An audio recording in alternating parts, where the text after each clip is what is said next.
Halo guys, assalamualaikum. Di video kali ini saya akan membagikan tutorial cara pemasangan stiker kompor 2 tungku. Ini kompor saya, kompor merek Rina ya. Sebelumnya ini kompor kita bersihkan dulu dari sisa-sisa kotoran minyak ya. Kita bersihkan dengan cara dilap-lap pakai sabun, pakai pakai air ya. Pokoknya sampai benar-benar dia bersih. Yang aku bersihkan pakai sabun gak aku record ya teman-teman. Pokoknya intinya kompor itu harus benar-benar bersih dari minyak dan sisa-sisa makanan ya, agar stiker nanti benar-benar nempel, nggak ada gelembung-gelembung udaranya.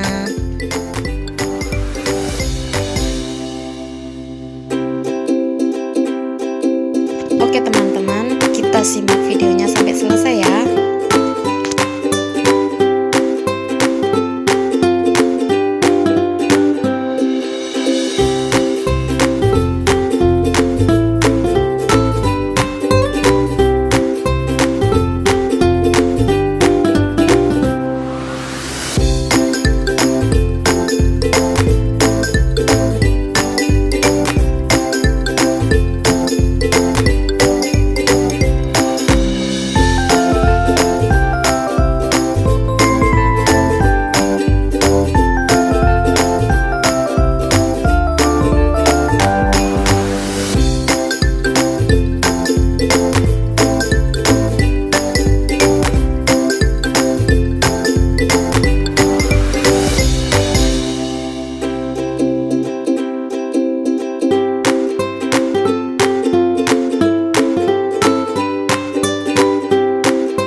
Walaupun belum begitu rapi ya teman-teman, karena ini pertama banget aku pasang stiker kompor, tapi hasilnya aku lumayan puas ya. Jadi semangat lagi nih buat masak. Ini dia hasilnya. Kompor saya yang tadinya jelek ya teman-teman, karena memang udah usianya udah lama banget ini, sekarang jadi berubah jadi cantik. Terima kasih ya teman-teman yang sudah menonton videoku. See you next time. Thank you.